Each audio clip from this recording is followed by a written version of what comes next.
नमस्ते तो महामाई श्रीपीठे सुरपूजिते शंखचक्र गदाहस्ते महालक्ष्मी नमस्तुते। नमस्कार।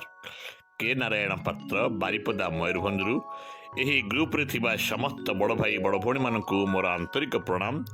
ଛୋଟ ଭାଇ ଭଉଣୀମାନଙ୍କୁ ସ୍ନେହ ଆଶୀର୍ବାଦ ଭଲ ପାଇବା। ଆଜି ହେଉଛି ଗୁରୁବାର। ଆଜିର ଦିନଟି ଆପଣମାନଙ୍କ ପାଇଁ ଶୁଭମୟ ମଙ୍ଗଳମୟ ଶାନ୍ତି ଆଣିଦେଉ, ଏହା ହିଁ ଭଗବାନଙ୍କଠାରେ ପ୍ରାର୍ଥନା କରୁଛି। ଆଜିର ଗୋଟିଏ ଅନୁଚିନ୍ତା, ପାଣି ନଥିବା ନଈ, କୌଣସି ସେହି ନଈର ମୂଲ୍ୟ ନଥାଏ ବନ୍ଧୁ। ଅତିଥି ନ ଆସୁଥିବା ଗୃହ, ଯଦି ଗୃହକୁ ଯଦି ଅତିଥି ଦେବ ନ ଆସିଲେ ତାହେଲେ ସେହି ଗୃହଟି ଗୋଟିଏ ପ୍ରକାର ଶ୍ମଶାନ ହୋଇଯାଏ। ଏଣୁ ଅତିଥିକୁ ଭଗବାନ ସହିତ ସମାନ କରାଯାଇଛି।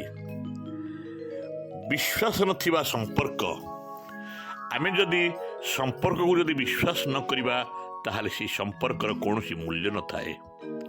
ଏଣୁ ପ୍ରତାରଣା ଥିବା ପ୍ରେମ, ଯଦି ଆମେ ପ୍ରେମ କରିବା, ଯଦି ପ୍ରତାରଣା ରଖିବା ତାହେଲେ ସେ ପ୍ରେମର କୌଣସି ମୂଲ୍ୟ ନାହିଁ। ଏସବୁ ସମାଜରେ, ଏସବୁ ଦୁନିଆରେ ବ୍ୟର୍ଥ ଏବଂ ମୂଲ୍ୟହୀନ ହୁଏ। ଏଣୁ ଆସନ୍ତୁ ଭଲ ପାଇବା, ବିଶ୍ୱାସ ରଖିବା ଏବଂ ଅତିଥିଙ୍କୁ ଭଗବାନ ସହିତ ପୂଜା କରିବା। ଏଣୁ ଅତିଥି ଦେବ ଭବ ଭାବି ଗୃହକୁ ସେମାନଙ୍କୁ ସ୍ୱାଗତ କରିବା।